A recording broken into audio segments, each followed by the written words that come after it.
Well, good afternoon. Thank you so much for joining us this afternoon. Today's class is about VA loans and real estate, helping our VA clients when they are purchasing their first home, second, third, and so on. So I'm Tanya Sample. I'm with New American Funding. I have been in the mortgage origination field for 12 years. With New American Funding for, oh goodness, a little over 2, I suppose.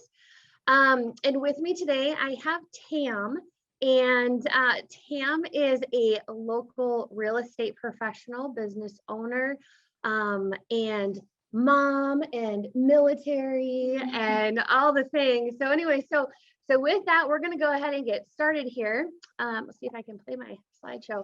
So here's a little bit about Tam, and I'll let her jump in here as well. But I just kind of, if you want to go through your history and kind of where you are. And yeah, I just want to say thank you guys for taking the time to hop on here and learn more about working with the military, working with VA home loans. But sometimes the VA home loan isn't always the best option. Most of the time, I think it is, but sometimes it's not. And so we'll get a little bit about like how can you work with military no matter what they're using, because it's something you should really have as a part of your business plan. And you get to help people that have served our country, so we get to kind of serve them. And the VA home loan is one of the best things that we've earned. So shortly about myself, I'm a licensed real estate agent. I run the North Home team here out of Keller Williams, Lake Minnetonka, and big time military advocate, of course. I spent 7 years as an enlisted medic. I joined when I was 17 back in 2003, so post 9/11. And I've used my VA home loan multiple times. I work with the military, of course, quite a bit. And I am happy to be a resource for any agents out there. If you have questions, if you're working with a military person, or how do you want to add it to your business plan, or how do you write an offer for a VA home loan, we're going to talk about that today. But if you guys have questions about a specific house, anything like that, feel free to call me, text me, email me, DM me anytime. Yeah. And we're really going to cover obviously the loan side and some things that the VA loan offers, as well as property conditions. We're going to talk about contracts. Tam's going to share with us some conversations and how we can help get these offers accepted and that negotiation piece of it. So, so we will just go ahead and we're going to jump into the loan side. So as far as, oh, you know what, these are the fun facts. So, you know, you shared some fun facts with me about the VA loans. Yeah. And do you want to go ahead and go through these with people? Sure. I know there's probably some other ones too that you could share. Yeah, I wish I knew the exact number, because the one that I couldn't find right away is the buying power of the military. So 10% of loans are VA loans, but that number does not include the number of military people who don't use their VA loan benefit. So we live in a state that does not have an active duty base, or not like the ones you think of. So we're very much National Guard based, but the shape of our military is changing. The shape of our veterans are changing. This newer generation, we have in-country deployments that we're not used to seeing, where my generation was, you know, Iraqi and Afghan war eras. So we have a lot more veterans than you think in the state of Minnesota. Our National Guard and our reserve troops have been deployed a lot over the last 20 years, 15 years especially. So there's a lot more than you think. You know, I think they say 1 in 5 could probably be a VA loan, but are not used. So the VA loan has gotten better in its usage. There's more advocacy out there for it. But we definitely need it here in Minnesota, because we just don't have the same resources that you do with active military bases. But the veterans are definitely there, because oftentimes when someone comes out of active service, they go back home, you know, and home is Minnesota for a lot of them. They go back to where their family is. So you'd be surprised that even though we don't have an active base, that there's lots of them here. So I wanted to touch on, over $45 billion in VA loans last year. That's just loan amounts, guys. We know that that's not purchase price. That's just loan amounts, right? So, with the VA loan. Question for you too. So, were you in real estate when you purchased your first home? No, you were not. Okay. So Tam, did you know about the VA loan option before you ever sat down with the lender? Kind of a little bit about it. Yeah. Okay. So I was renting a place, and they, you know, back in 2010, they were getting foreclosed on, and I had heard somewhere, maybe because I was paying attention to my benefits, I was like, I think I have this thing, but not sure what it is, right? Yeah. And of course I went online because I'm a millennial, and I found somebody online. you know, and then that's part of why I probably got into real estate, because Yeah. it worked, but it didn't work great. Yeah. So I didn't have a local person. I wish I did, but I did not. I was not I Okay. didn't know what I was doing. I just knew a little bit of something. Right. Mhm. Well, and the reason I ask that too is when I sit down with vets and find out that they do have military background, I'll ask those questions of, are you interested in using your VA benefits? Mhm. And sometimes it's no or I don't know. Mhm. And so just being an educator on that side to share those options with them and what those numbers may look like is super helpful. And I found a lot of people don't know exactly what Mhm. they have. So Yeah, I didn't. Yep. Okay. Yeah, I think one of the biggest things that will come away from this is that ask the question. Just ask, have you ever been in the military? Or has anyone you're directly related to, like immediate family member, died in service to the military? Those would be good questions. If anything, just ask if they've ever been in the military. The other ones I put up here though is that the military, so this is active or veteran populations, and I just say military service members, they have higher homeownership rates than the general population, and they have higher incomes. They generally tend to be more educated if they're active duty. And we're going to continue to see them be more educated with the younger populations that are coming in. So if they're active duty right now, they're definitely have higher levels of education and higher incomes. And it continues that way when they come out. So the reason I wanted to point that out on here, and they have higher marital rates, they just have a tendency to purchase. And then especially when they leave active duty, to plant roots because they haven't been able to. So they want to. So they're definitely going to be looking to buy homes. And there's this idea, and we'll talk more about that, is that the VA home loan isn't a great product, or maybe they're not as good of buyers. But I put these up here because the truth is, and the reality is that they're strong buyers and they have great homeownership rates. They definitely want to buy a house, they're motivated, and they make good money. Yep, exactly. And something else I'm going to see, I don't know, Jim Camarada, are you on the call? If you are, will you unmute yourself? See if he's on here. I don't see him. So Jim Camarada, he is what is he? He serves on what board? What's the name? I mean, it's legal. Like the arbitration boards? I don't know. I Is feel like that you what would. it is? I don't know. I know he probably does. Anyway, so Jim may pop on later, but he was going to talk about Article 1 and our military folks in. I'm going to go ahead and trim that down. As far as making sure that we're representing our clients properly whenever we go out. So there has been times that I've heard folks say, oh, it's a VA loan, I don't want to look at that.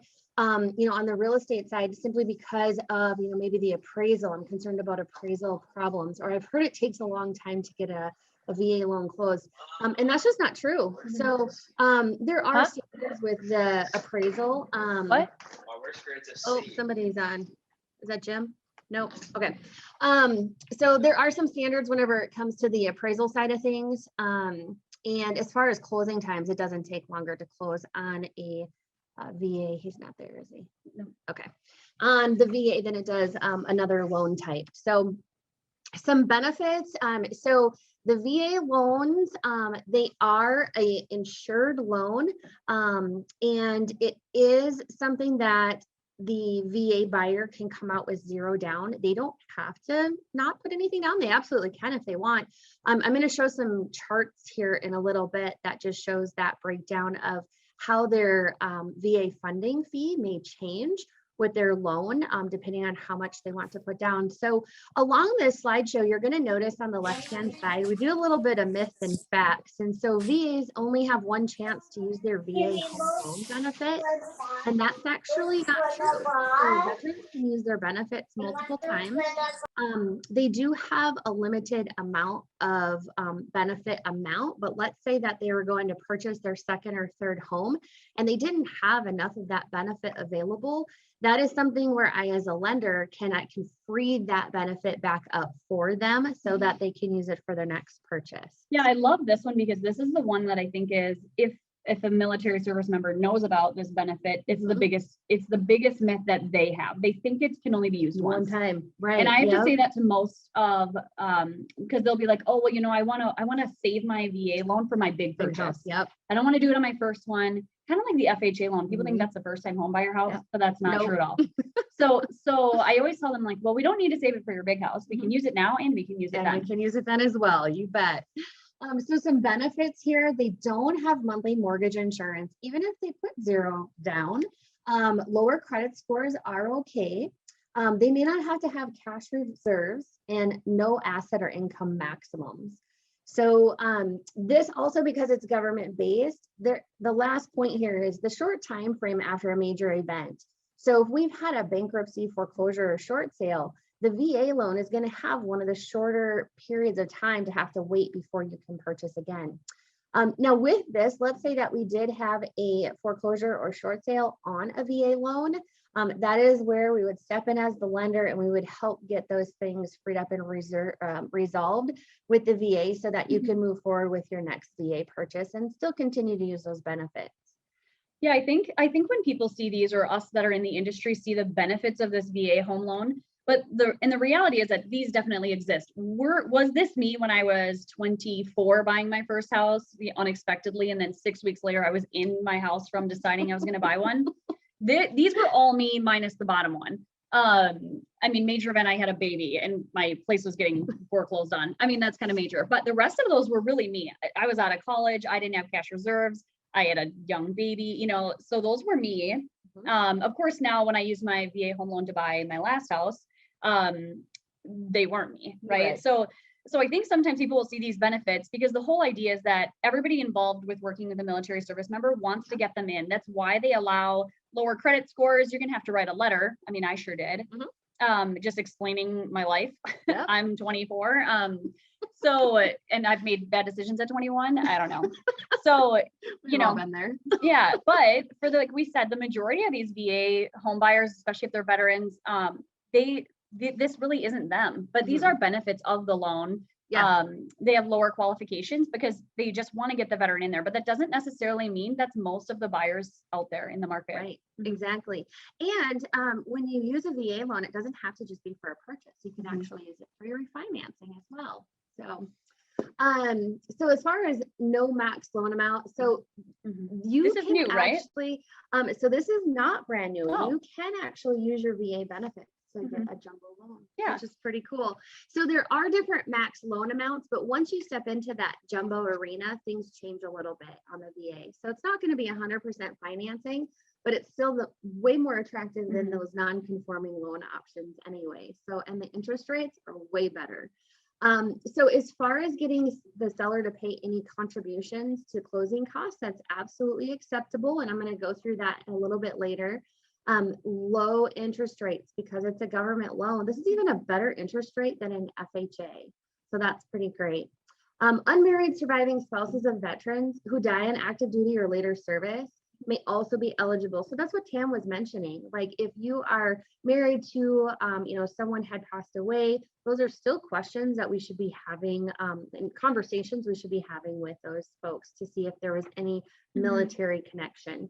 So that's a really interesting one because the largest population, I've had so many conversations with Vietnam era, right? They're in their late 60s. So many of them have never owned a home. They've rented their entire lives. They might have, the spouse might have passed away. And then I talked to the surviving spouse and they're still renting. And then we have this conversation and they can become homeowners. They could have this whole time. But there's a difference. Like we, especially older populations, they have less knowledge and they may be afraid of asking what their benefits are, or they feel guilty for using a benefit they might have earned. That's why it's important to ask these questions and to have the conversations because they may not want to bring it up themselves. Yeah, and to your point too, I've even had conversations. There's a generation where when we say, do you know about the VA benefits? Sometimes there's a little bit of pushback on that too, just because maybe during some medical or something, they maybe didn't have a great experience with their filing and things. And so they don't realize that they don't even have to do anything. Like we take care of all of the getting the certificate of eligibility and things for them. So VA loans are small and only ideal for starter homes. Tam and I just talked about that. It's just not true. People will use that VA benefit over and over again. So eligibility just means that the veteran meets the basic criteria for the length and character of service. We do order, and I have that in here as far as the certificate of eligibility. That's a COE, right? Yep, COE, certificate of, see, she's just throwing out those acronyms, because that's what we do in this industry, right? But anyway, so the Servicemen's Readjustment Act, better known as the GI Bill of Rights, is, part of that enactment is really what brought this to us. So And here's the certificate of eligibility. So the lender will always pull this. The certificate of eligibility is going to show the discharge or release of service. It'll have the entitlement amount. The basic entitlement is $36,000. The certificate is also going to show us if the vet is exempt or not from the VA funding fee. And so what that means is if they have any disability whatsoever, they're not going to have to pay the VA funding fee. And what the VA funding fee is it's a percentage based. And again, I do have a slide in here that I'm going to show those percentages, but essentially it's a VA funding fee that gets added to the loan amount. So the loan amount bumps up a little bit, and I'll show you the difference in a monthly payment for someone that has a VA funding fee versus someone that doesn't, so you can see what that savings is. So I wanted to touch on this too, this COE. That's really kind of the only thing you have to think like, and talk to the lender if you don't know what it is, or call me and ask me. But this nowadays, like you're probably gonna have this before you're writing offers on properties. So this is the number one thing if you're working with someone that's not Tanya, because Tanya is gonna make sure the COE is in before she issues a pre-approval letter. Right. Make sure the lender has the COE before they issue a pre-approval letter and before you're writing offers, because for many reasons, and it's gotten much better, but if that COE is not in yet, it can take some time to get in, and that's where things get delayed. So that you just got to make sure that the COE is in. So if you're not using Tanya, if you're not using someone who knows what they're doing, you got to ask and say, hey, do we have the COE in hand? So important. Before we write an offer. Yep. And as Tam mentioned, I will not issue a pre-approval letter until I actually have that. The certificate of eligibility is very simple to obtain. So essentially the vet just provides their DD-214, or it may be a different form depending on other scenarios. We go ahead and we order that with the VA, and we typically have that back within 24 hours. And quite frankly, it's usually just a couple of hours. They've gotten faster. They have. Yep. And they've updated a lot of their digital systems too. But in the event that the VA comes back and says, hey, we don't have this on record, we need more information. That then leads us to, was it a dishonorable discharge, or what was it? Or is it just a filing system where they don't have that yet? And so if that's the case, then I would go back to the vet and say, hey, this is what I have. Can you help me out? They may just need to apply for something, send a form in, send it to me, whatever the case may be. So it's pretty simple, and we do really help walk them through that process so they don't have to do a whole lot. Yeah, I do want to mention too, we're using the word veteran because it's the VA loan. However, active military members and military members who are still in, because I was still in the National Guard when I got my first VA loan. So I'd been in for 6 years though. So that's kind of the mark. If you've been in for 6 years on the National Guard or Reserve side of things, and you haven't been on a deployment or any major large training, because we count days of service in the National Guard and Reserve, and you need a certain number of them. So some people are eligible a lot faster. Yes. And active duty are eligible way faster because they have active duty days that add up really fast. So don't think they have to be a veteran or like out of the service for them to be eligible for the loan. Yep. And they don't even physically have to be in Minnesota either. No. So that's another one. So myth number 4, VA loans take too long to process and close. So fact is that VA loans can close fast. So our process at New American Funding is essentially the same time frame as any other loans. And so, to compete against a conventional loan, this one's going to close within that same window. So some people are like, the appraisal takes longer. It really depends on the appraisal order and the kind of what environment we're in at the time. Right now, I have conventional and VA buyers going at the same time, and I wouldn't say that one is taking any longer than the other one. So just know those misconceptions out there. Yeah, I think that COE is the big one, right? Because that's where people get themselves, if they don't have it already, they can get themselves into a pickle. Yes, gotta have it. And you know what, I want to encourage that too, like Tam had said, if you're working with a lender on a VA loan, we want to make sure that they have ordered that certificate of eligibility, because that will cause problems if we don't have it ready to go. So yeah, and you might find out that they don't qualify for it yet.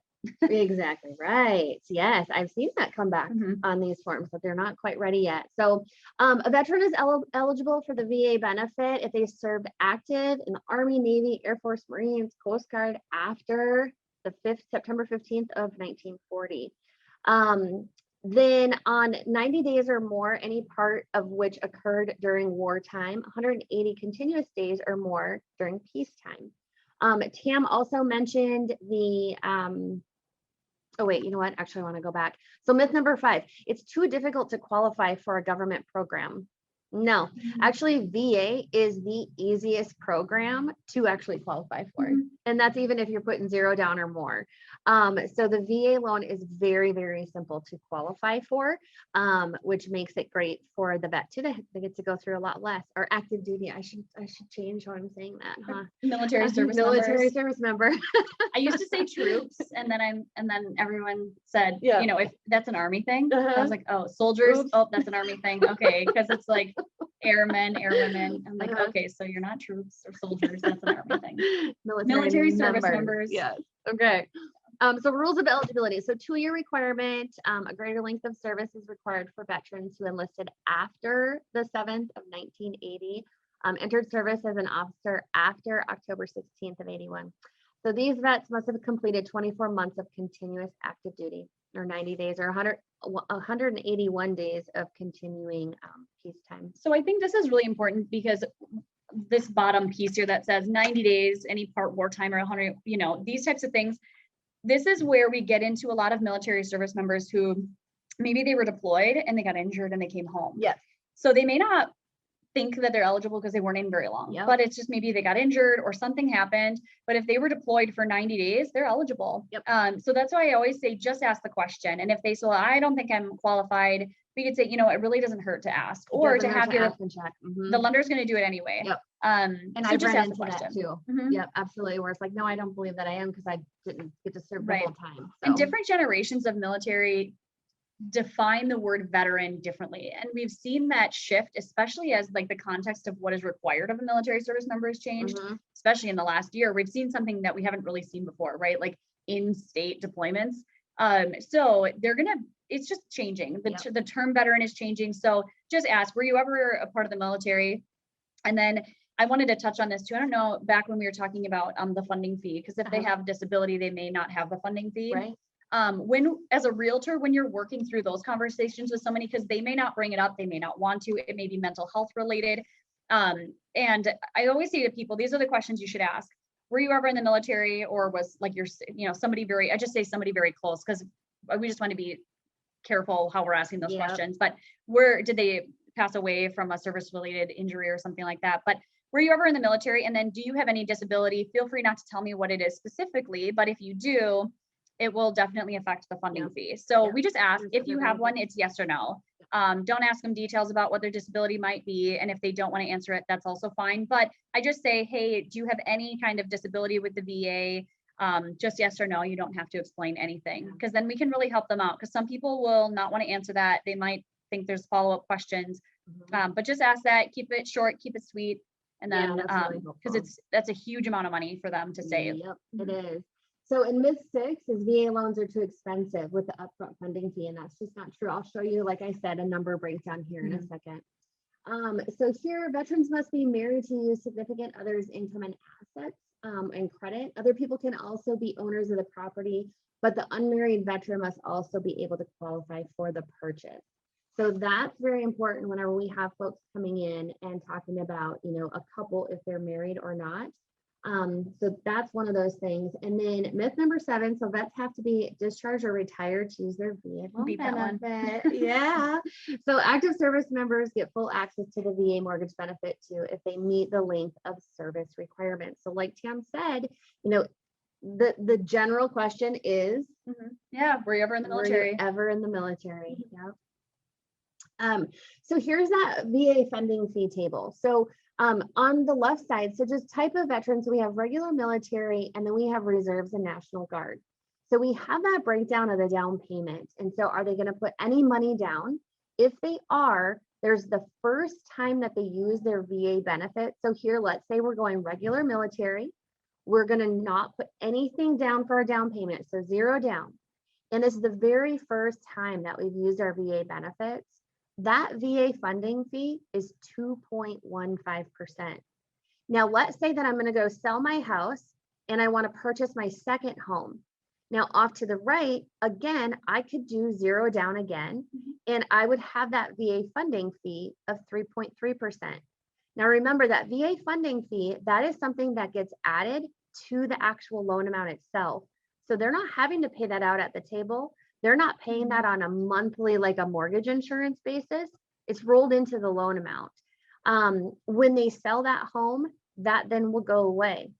The other part is with the closing costs. If we are negotiating the seller to pay closing costs, this VA funding fee is one of those things that can be covered by the seller pay closing concession. So that's great too. Yeah, so if we ever, somehow flipped into a buyer's market, It'll be here eventually. I don't know, a couple of years. you could ask the seller to pay the VA funding fee. Yes. All right. Okay. So here, we might come back to this screen as well. I kind of wish I had a little point clicker here. On the left hand, I don't know. Do you think that people can see? Oh, no, I went backwards. Now I'm messing you up. I'm going forwards. Don't let Tam touch the computer. Okay. So yeah, you can actually see it, huh? Okay. So on the left-hand side in the gray section, we've got the loan type, the sales price, down payment, and mortgage rate. And so what I want you to focus on with me here is first we have a conventional loan. We're going to look at the sales price of $400,000 in all of these scenarios. So we have the conventional loan, we have an FHA loan. Then we have our last two is the VA with a funding fee of 2.15% and a VA without a funding fee. Again, reminder that the VA with no funding fee is because that military person has some percentage of disability. Same sales price, down payment, the conventional has a minimum down payment of 3%. FHA is a minimum of 3.5%. VA, we went with the 0% down. You'll notice the mortgage rate. Now, this is reflective of, there was a price adjustment that happened today. Job reports and things came out anyway. So conventional, this is at 3.35. FHA is 3.125. And remember, FHA is a government-based loan, but look at the difference with the VA. So if this person were to hold this property, can you see what a big difference that would be in savings for them over the term of the loan, even just over the first year? So on the left-hand side, I've got the principal and interest, taxes and insurance with mortgage insurance to make up that monthly estimated payment.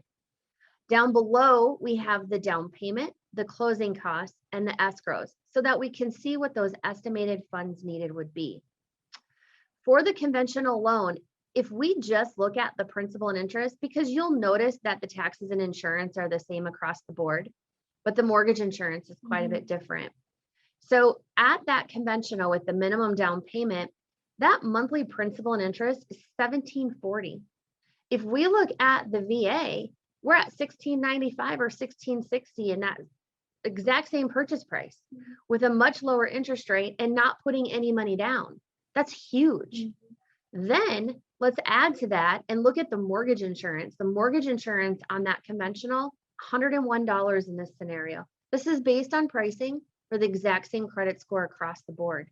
So now we've also just saved that person $101 a month just on the mortgage insurance.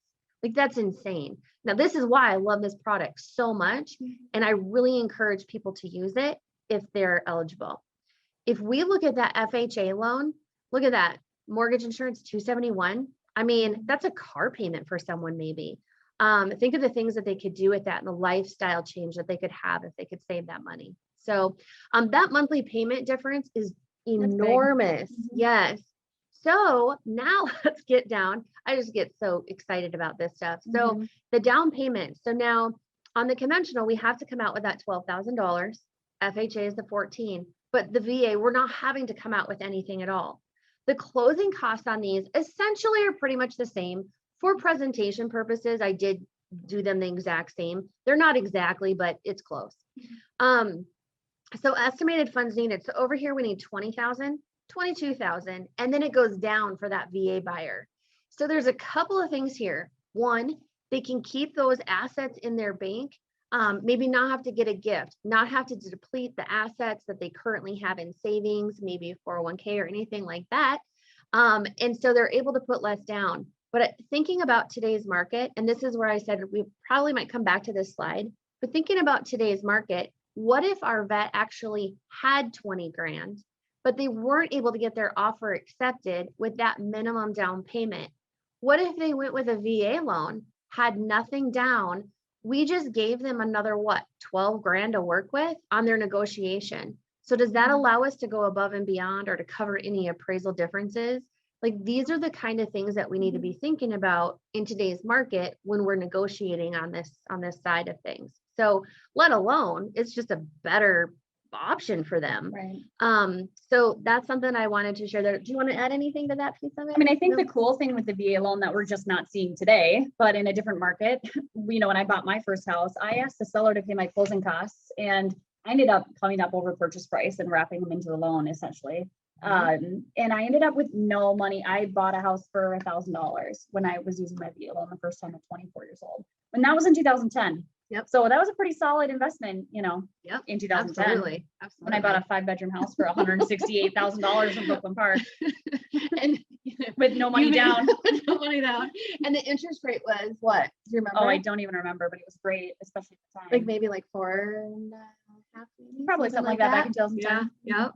So fees and charges. So there's fees that a military service person can pay and things that they cannot pay. So this is a list of things that they can pay. So reasonable and customary amounts for any or all of the itemized fees and charges designated by the VA. You can actually just Google a list of what's available, what they can and can't pay for. But itemized fees and charges are appraisals, inspections, recording fees, the standard stuff, you guys. Members of the National Reserves and Guards are not eligible. We talked about that little myth buster there. So they are eligible as long as they have that 6 years of service. So, and that 6 years means they haven't been deployed for anything. Right. If they've been deployed, That and these changes. in-state deployments are changing things too, that'll change, that'll shorten that time. Right. Yep. So fees that the vet cannot pay. So realtor admin fees. So when you have your purchase contract, you're charging those. Well, most people are charging realtor admin fees. I see it on nearly every transaction. Those are fees that cannot be charged to the vet on that CD. Now you can talk to your office, but I think the office even waives that for our office here at military. Keller Williams, like Minnetonka, does not charge a broker admin fee to VA loans. Yeah. So that would be something to talk with your office about, just to make sure. You should know that for sure. So loan closing or settlement fees, lenders additional second appraisal. So if a second appraisal is required, many times on jumbo loans, those non-conforming loans, it's very common that we have to do 2 appraisals depending on the actual value of the property. So that vet is not going to be paying for that second appraisal. Any additional doc prep fees, interest rate lock fees, notary, things like that, the vet is not going to be paying for. Let's see. Oh, myth number 9. Vets who are serving away from home or overseas cannot get a loan until they return to occupy the property. So that is not true. They actually can be away on active duty and obtain a VA loan if they intend to return to the home within a year, or have a spouse who will occupy the property. So if their spouse is back here in Minnesota while they are deployed, that person, they can still take advantage of that benefit. So yeah, and there's something else thrown here too. We won't talk about it today, but the Service Member Relief Act is another thing that if you're working with a lot of military, it's something I would brush up on. It's called the Service Member Relief Act, and it talks a little bit about this myth right here and what you're allowed to do, and then what, like if they're renting or something, what some places are not allowed to do. So just to protect them in housing and what their abilities are, like this one here. Okay, so that's one thing. And so we'll add that on here.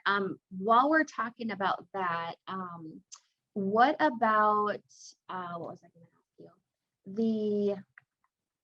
I went a couple different ways. You know what? I'm going to come back to that here because I lost my thoughts somewhat. And I actually have another slide in here. I think I might address that. Okay, so anyway, seller concessions. So the seller can pay up to 4% seller paid concessions. This can be used obviously for your standards, the closing costs, prepaids and reserves for taxes and insurance, the VA funding fee. Now this item, let's see, it's the 5th one down. This is something that is only on the VA loan, paying off credit balances or judgments on behalf of the buyer. I've done this before. Isn't it awesome? Okay, so that is something I actually had somebody use this seller concession to pay off a student loan. It was pretty cool. Mhm. So anyway, so the limit is still at that 4%. And you can't use it for anything that's not, I mean, outside of these things. There Yeah. really isn't anything else that you can use. There Mhm. is one caveat that I don't have on here as far as like appliances and things. And so that's something that might be a little bit Mhm. extra that some of those seller pays can be used for. But so myth number 10, widow or widowers of vets are not eligible for the VA benefit. Widows of fallen veterans who died on active duty or as a result of service-connected disability are eligible for the VA loan. I see that being, like we had talked about earlier, like a bit more of that Vietnam era Mhm. population. Yep. And they have no idea. No Mhm. idea, no clue. Yep. So how can we help serve our vets? So this, Tam, this is all Yeah, I want to you. pop off and not share our screen anymore, Yeah. so that you guys can kind of see our faces and interact a little bit. If you guys want to hop in the chat screen, if you guys have any questions, I want to just have some dialogue about, as realtors, I'm guessing that's what most of us are on here, and when we're interacting and when we're writing offers and that kind of thing. So if you have questions, or if you can take yourself off mute if you want, I'm comfortable with that. Or hop into the chat box and ask questions. But we've talked a little bit about some of these things, but I wanted to take some time and talk about how do we, one, add this to our business plan, because if 10% of people are using VA loans, but even more than that are eligible, they're just not using it. You really need to add this to your business plan, right? Like if we want 10% more business, those are VA loans. So it's having the conversations. Where do we find those people? How do we get the offers accepted? I just want to touch on that. The biggest thing here is going to be communication when we're working with listing agents. So I want to dive right into what's in the market now, which is how do we get a VA loan offer accepted? And then if we have time, we can talk about like where do we find them and that kind of stuff. And I want to talk about the Tidewater or the appraisal thing, because those seem to be the big things when we're talking with listing agents. So it all starts with communicating with the listing agent. But to be able to communicate with the listing agent, we have to understand what we're talking about. Yes. So I think it's really important to make sure you're partnered up with a lender who's worked with a VA loan before, who feels confident in communicating with the listing agent.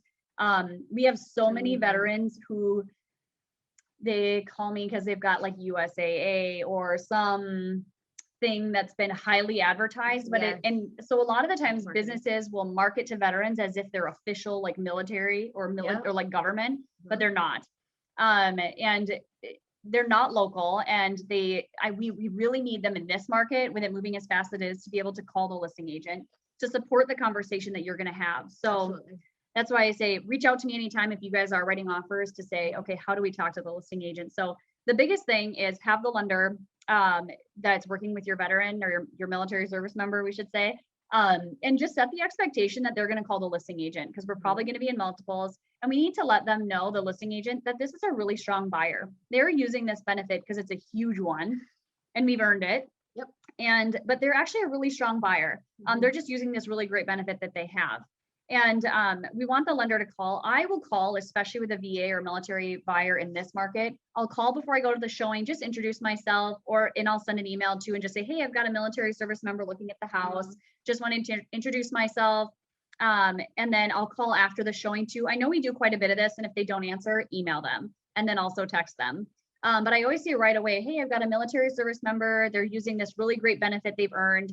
And they're a really solid buyer. And this is such a great product. And I've worked with them before. I have a team of people. I can be on your team. You could always call me, text me, email me, DM me, and say, we've got a team of people who worked with VA loans and these military buyers before, and we get them to closing nice and smooth. So it's reassuring the listing agent, because we've got a lot of turnover in our industry, that you're confident in your ability to close the military service member's file or the loan and get them to closing on time. So the biggest thing is just going to be is reassuring them. And it's the same thing that we talk about with objectives. It's just answer the objective before you get it, right?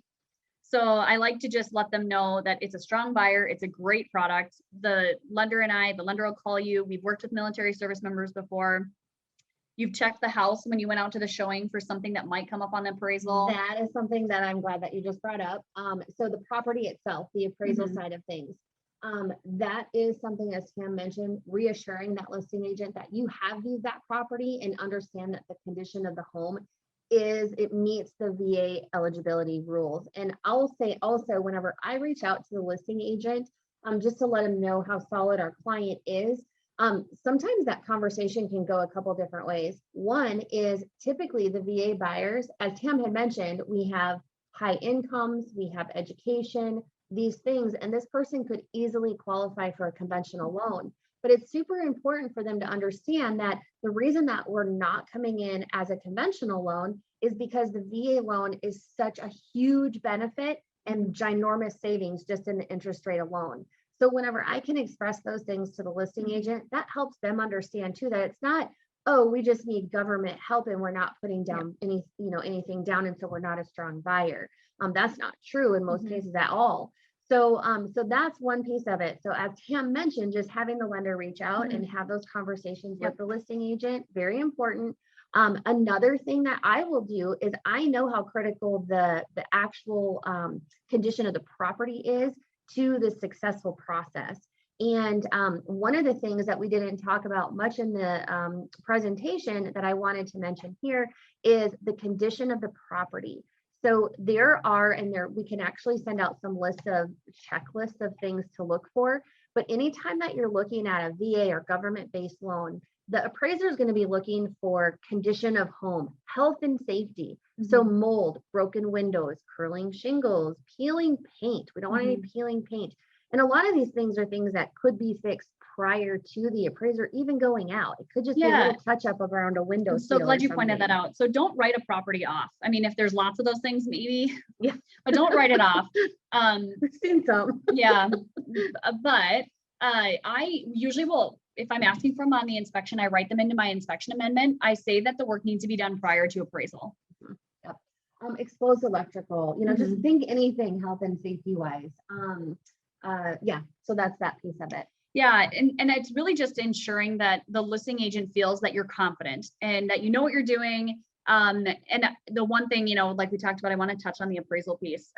And so if they have any questions, just be ready for those. And the one thing might be like the myths that you pointed out are some of the biggest ones that I hear from listing agents. So you guys have some responses now and handle those objections on the front end. But the appraisal is one. I like to sell the fact that the Tidewater is a good thing. Yes. I don't know if anyone's heard of a Tidewater. If not, when you help a VA buyer, it's something that you will probably hear about. We'll come back to Annie's question, or maybe we can talk about that right now too. We're talking about the Tidewater, but I'll share a little bit about if that's the thing that comes up there on a Tidewater. And a Tidewater sounds dangerous. Tidewater just means like, hey, the appraiser thinks the house is going to come in lower than the value that's on the sale price. So here's your opportunity. Yeah. So I always think that some people think the Tidewater is a bad thing. I think the Tidewater is a good thing. Well, and it's an opportunity. They're asking, but it's not a bad thing because they're giving you the opportunity. Yeah. Right. So on FHA conventional loans, we oftentimes will get stuck with the appraisal value. We don't have any say. We just get the number and we say, dang it. We can try and dispute. But the nice thing about the VA is they give us that opportunity to say, hey, give us some comps, show us how you got to this so that we can see, is there anything else that we're missing? Because we don't want to go ahead and get that appraisal back and then try and dispute it on a VA. That can take over 30 days. So it gives us that opportunity up front. Yeah, I've had appraisers on these call ahead of time. Like when they know it's coming in, they're like, hey, I'm just giving you a call. I want to see, let's have a conversation.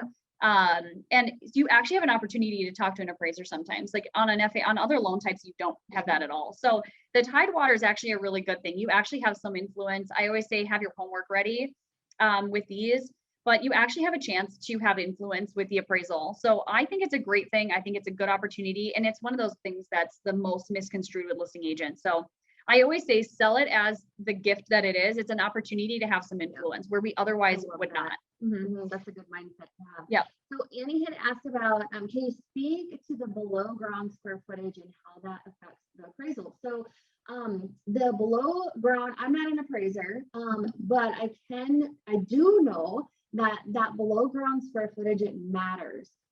It is, however, very much different when, I'll give an example of, we're looking at a Rambler, and then we're going to try and use a 2-story as a comparable. Well, the thing is with a Rambler, it's spread out. Plus we have that basement, and even though it's finished, it adds value.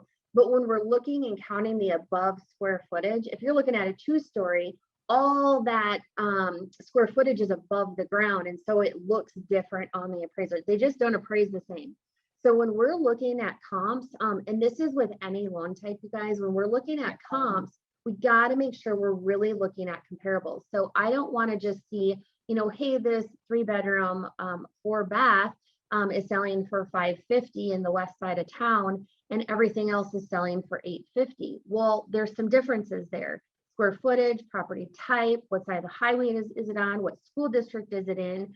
For those of you that know, in Minnetonka alone, how many different school districts do you have besides Minnetonka and Hopkins? Is there another one that falls inside of Minnetonka? Wayzata, I think, is in some of Minnetonka, isn't it? Maybe a hair. I'm not sure, but anyway, so those are different things that do play a role in those values. So when a lender, when you get that opportunity to come back on an appraisal and they say, give us some good comps, you gotta be looking at good comps. Don't be looking at a 1950s house versus the 2021 build. It's not the same necessarily, right?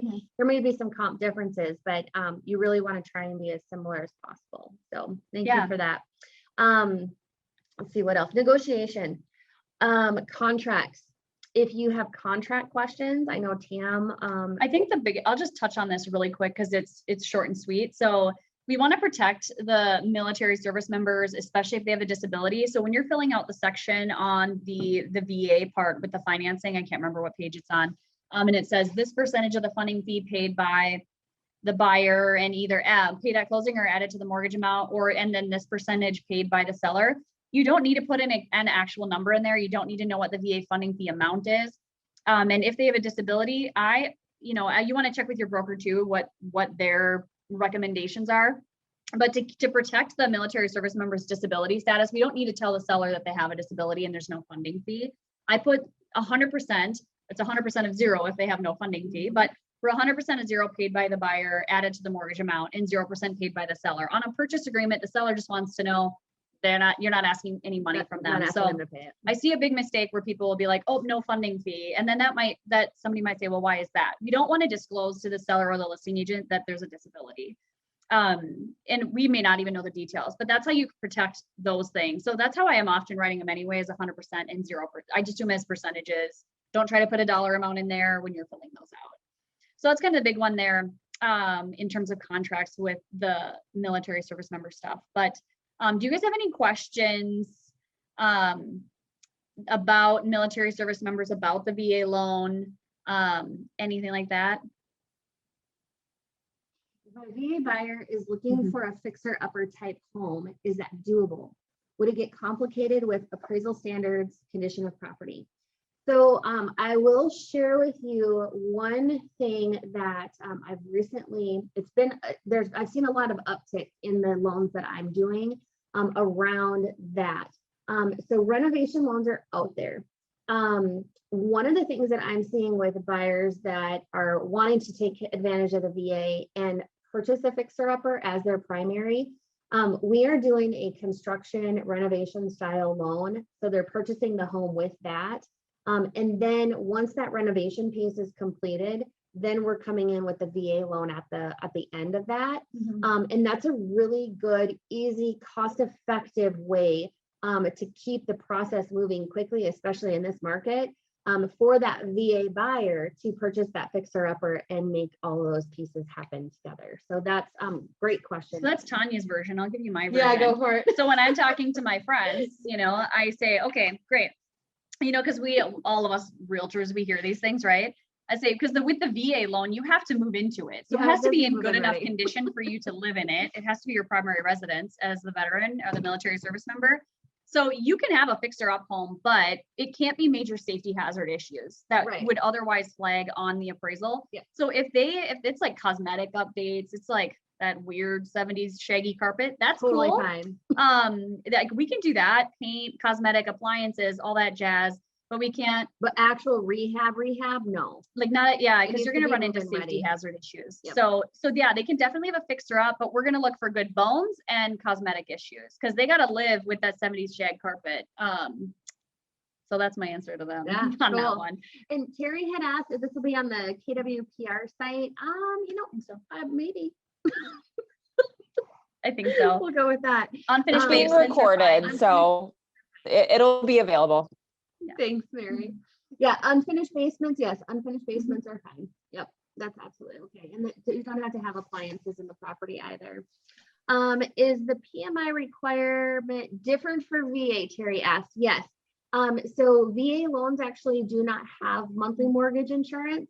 There's two different. One is it's the VA funding fee. And so we did cover that in the slideshow, so I can circle back with you on that. And we'll just send you that information, Terry, so that you have it. But yeah, good question.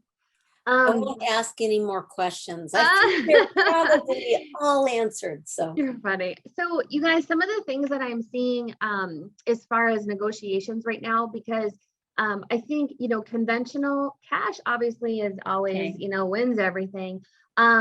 Conventional is next. And the VA, the FHA, or the rural kind of end up being on the back burner, depending on the area that you're in. And so with the VA loan, I just had a client that and this happens most of the time, they could easily qualify for a conventional loan. And it really just comes down to the savings that they are going to get, the advantage that they have on the VA side. The property itself, the condition of the property has to be eligible for VA.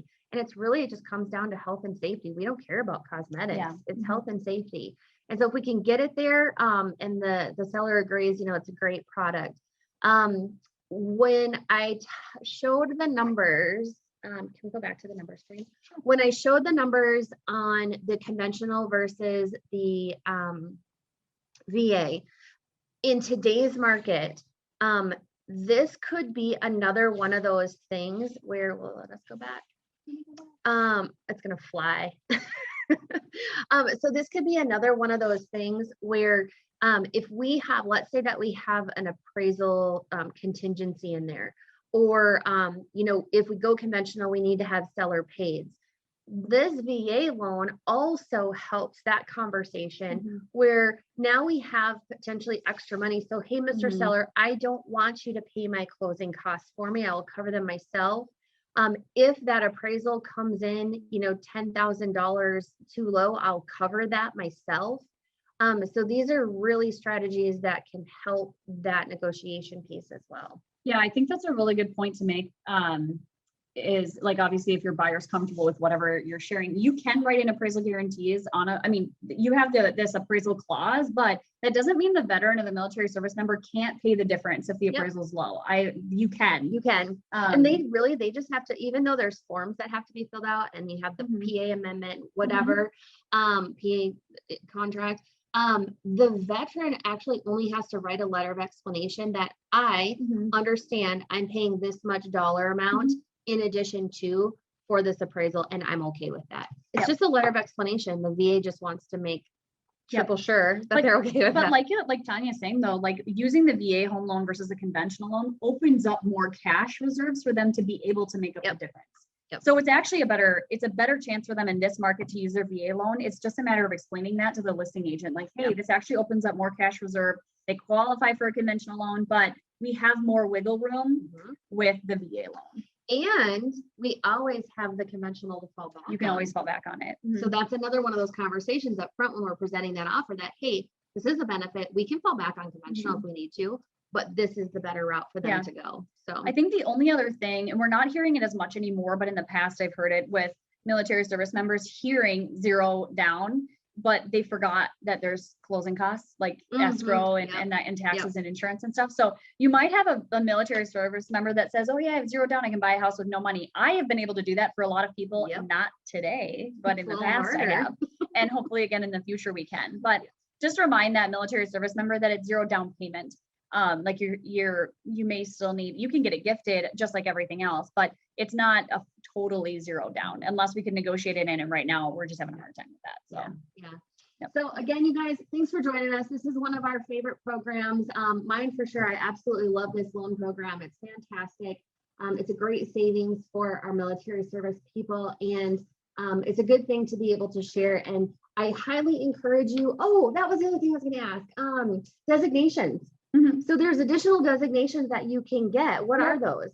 They have the military relocation professional. I think that's the national one that people Okay. go for. I mean, the point with designations is just to let a veteran know, or anybody that's in the military, if you put in the extra effort with a military service member, they feel like they can relate to you, or you may understand them in some way, it's going to speak volume, because the military is a very high referral, like network. They definitely refer within each other. And if they see that you've gone out of your way to understand them, understand products to help them, they're going to appreciate that a lot. So that's what those designations help do. Whichever ones you choose, if you're working with them, let them know like, hey, I went the extra, I put in the extra effort. I want to make sure I understand how to best help you to get you the best product, right? Because sometimes that's not always the VA loan. Sometimes it is a conventional loan. Yep. Absolutely. But it's really just saying, I want to do what's best for you, the client, and the military service member. So you can be a homeowner. That's what they signed up for. It's the Love it. American dream, right? Love So Well, good. So you guys, our contact information is over here in the chat.